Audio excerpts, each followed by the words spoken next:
So, there are teachers, and there are teachers' teachers. There are writers, and there are writers' writers. It gives me immense pleasure to introduce one of our very own, the amazing Professor Mike Rose.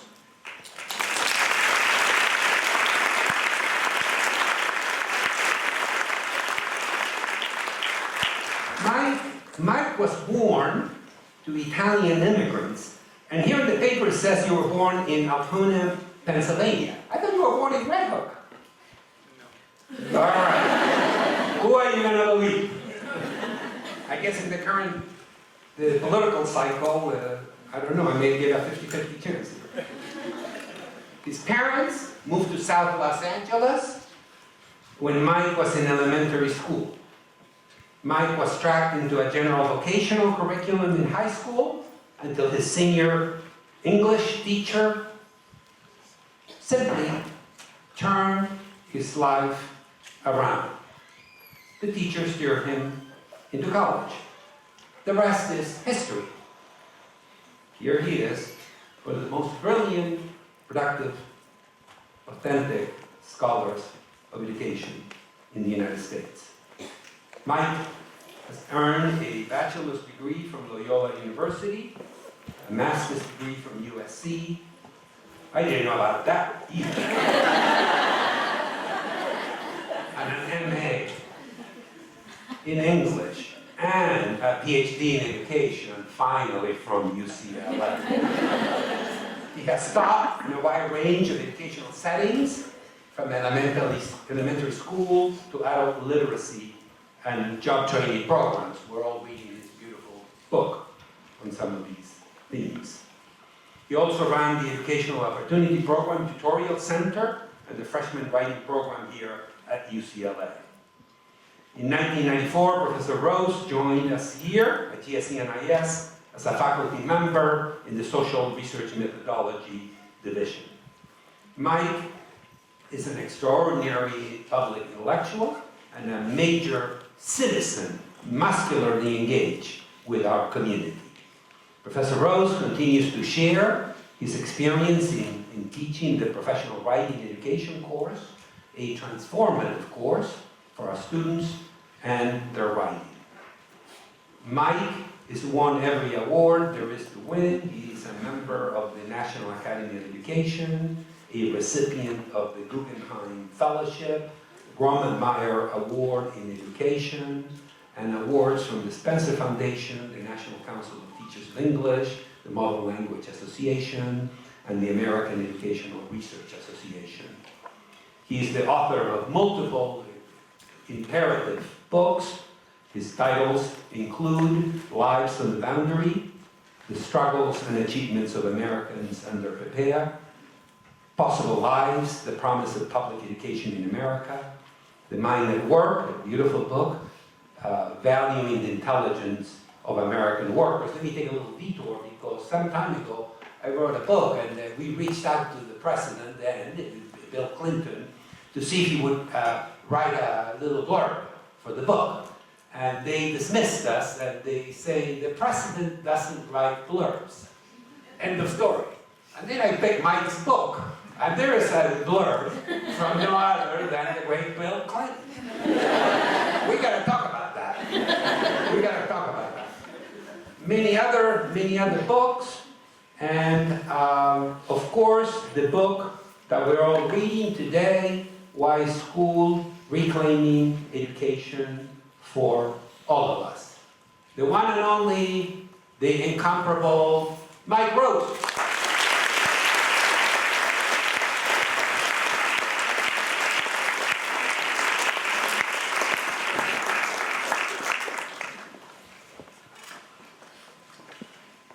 Well, I'm not sure how I'm going to follow that, but here goes. First of all, welcome everybody. I want to join with the rest of my colleagues and welcome all of you.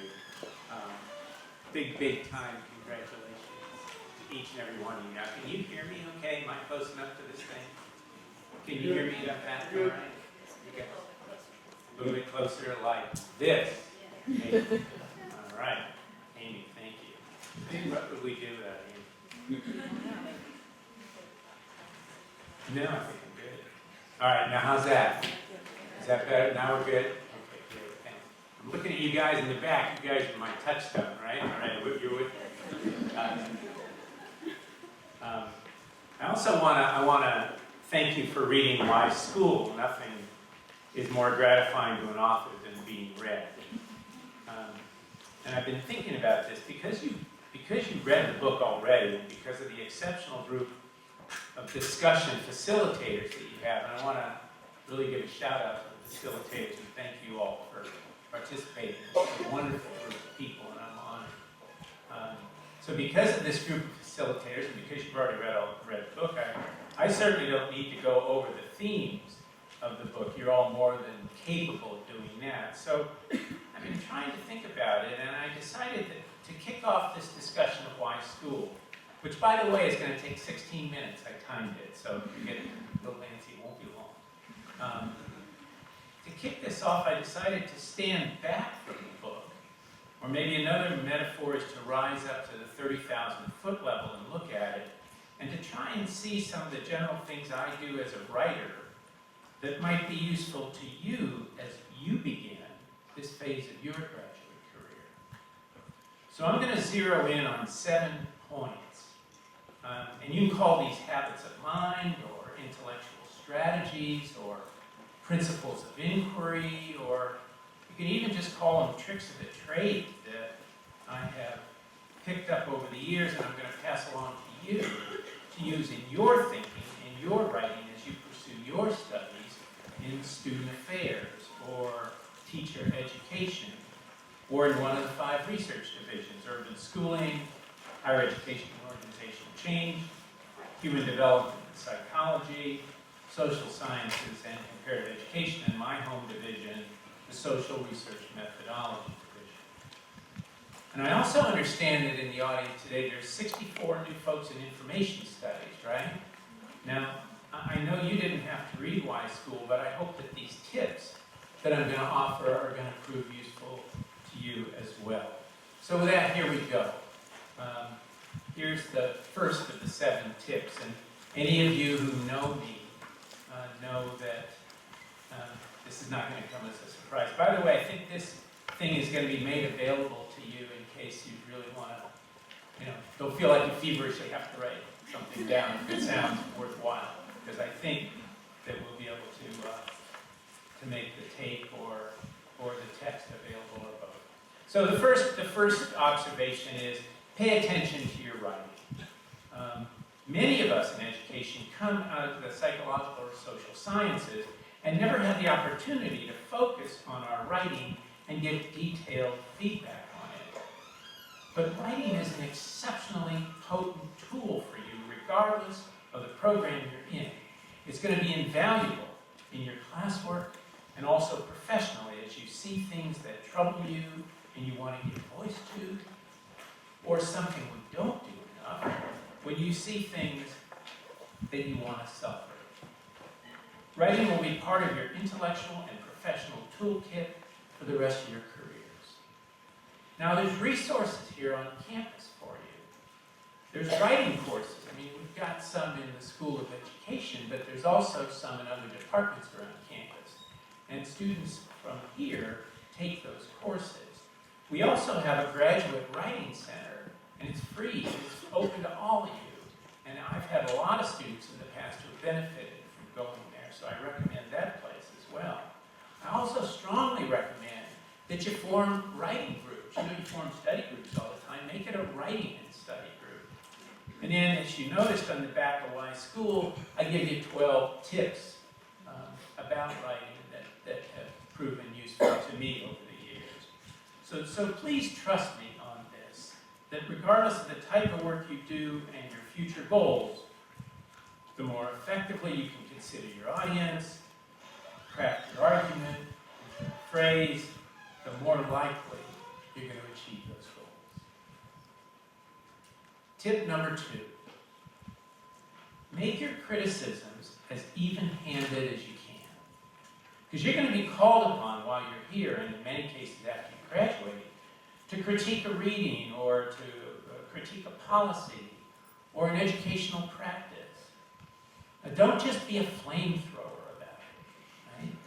Right? Before launching into your critique, do your best to present the reading or policy or practice as fairly as you can, even if it really irritates you to do so. Then you develop your critique. Your critique will be all the more effective if your reader sees you being even-handed. Now, here's an important point. That doesn't mean you're being wishy-washy or that you can't take a strong point of view. You can, as I hope you saw in Wise School. In fact, I think the strongest critiques are the ones that fairly present elements of the argument or policy or practice that you're questioning, and then systematically, point by point, deconstruct them or demonstrate their inadequacy.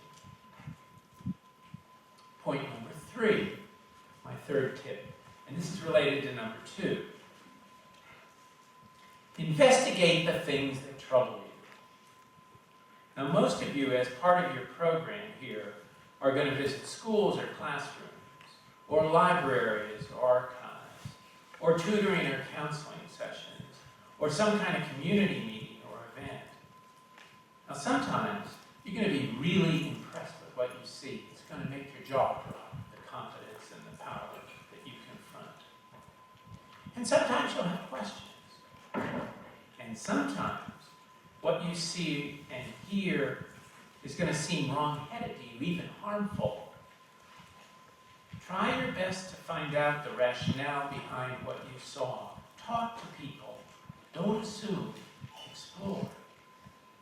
I'm embarrassed to tell you how often in my life I've made a quick judgment about something a teacher or a principal or a social worker did, only to be humbled later when I learned the full background for their actions.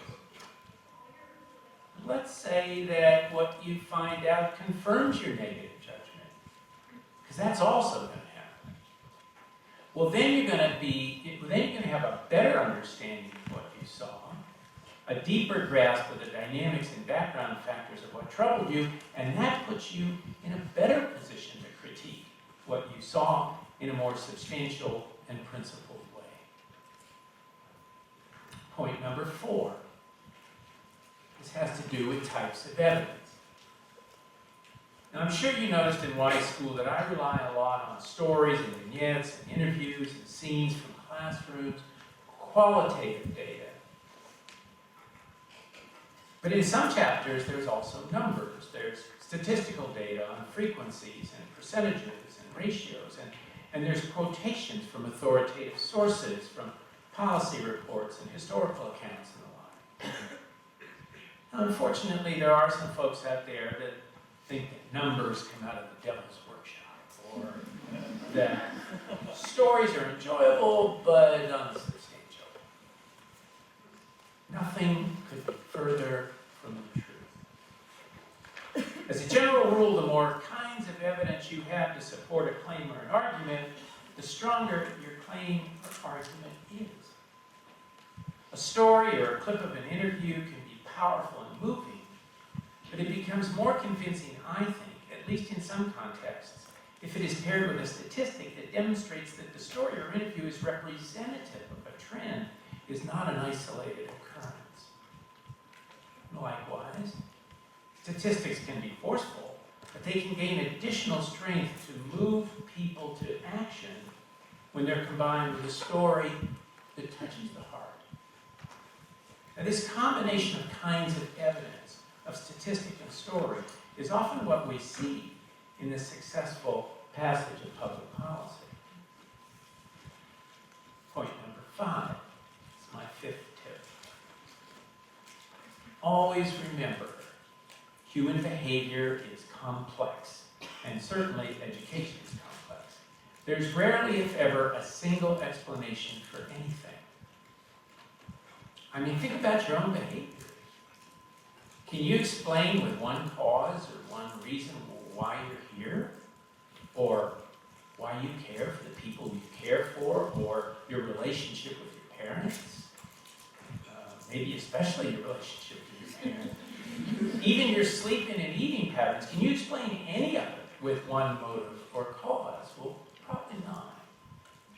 Now, because of this rich complexity, be cautious then about attributing a single cause to any educational phenomenon or explaining it with a single perspective. This is the power, I think, of what feminist scholars and critical theorists refer to as intersectionality. That is, that social characteristics, race, for example, class, gender, sexual orientation, that these intersect and interact. That to best understand one, you need to look at all in context and interaction. Now look, of course, there are times when you do want to focus on a single phenomenon, a single possible cause because it has been under-acknowledged, understudied, or ignored.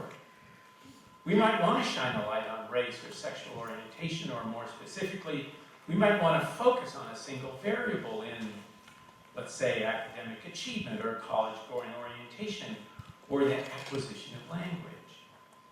Fine and good and smart, because there's analytical reasons for doing it.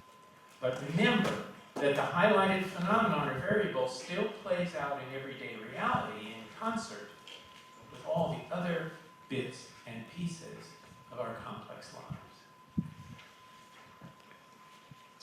Tip number 6.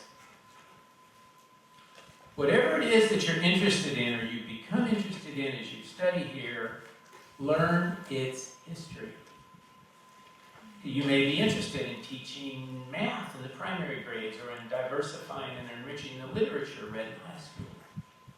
Or maybe college affordability is your thing, or feminist standpoint theory, or you're taken with a particular approach to student advising, or how about advanced statistical methods like structural equation modeling or item response theory? Maybe these are what you curl up with at night over a soothing cup of tea or something a little stronger. I know my methodologies. All of these have an origin. People have been working with them for a while, in some cases for a long while. Now, learning how something came into being and how it developed can be so useful to you in the present, affecting your understanding of it, its mistakes and blind alleys, as well as the missed opportunities that remain to be seized, maybe things you can work on. Knowing the past makes you a better practitioner in the present. Number 7 and the last. I just asked you to go deep into the past. And now I'm going to ask you to try to gain a wide, broad view of the present. Now look, it's in the nature of graduate study that we specialize. I mean, we're trying to get very good at something that's pretty specific. In your case, it's in college advising, or in an area of teaching, or a research topic, or in a domain of information studies. This is what we do here. We specialize. We go deep. But every once in a while, though, look up from your specialization and survey the broad landscape of education or information studies and notice where your specialization fits in. In the vast system that extends from preschool to graduate school and includes adult school and occupational training and much, much more, where does my contribution belong? How does what occurs in the rest of the system affect my sphere of work? And conversely, how does my work affect the rest of the system? Every so often, you want to ask yourself those questions. So those are my 7 tips, and I hope you find them useful in your reading and your writing while you're here. I'm going to conclude by saying something similar to what I've heard other people say today. So I hope that means that we're really on to something here. I want to offer you a suggestion. A little while ago, I recommended that you always keep in mind the rich complexity of human life and educational practice, and to not limit your vision to a single way of seeing. Well, speaking of different ways of seeing, you have in this room, among all of you new students, a remarkable range of life experience, and educational and professional experience. and knowledge of disciplines and educational practices. What a reservoir of resources. What a reservoir. Graduate school is immensely stimulating, but it is also taxing. It's growth fostering, but it's difficult. And you're going to need good people around you to help you process it all. So get to know each other, form meaningful relationships, but make sure that some of your new acquaintances have different backgrounds and interests from yours. And you will benefit immensely from this diversity of background, interest, and knowledge. Thanks for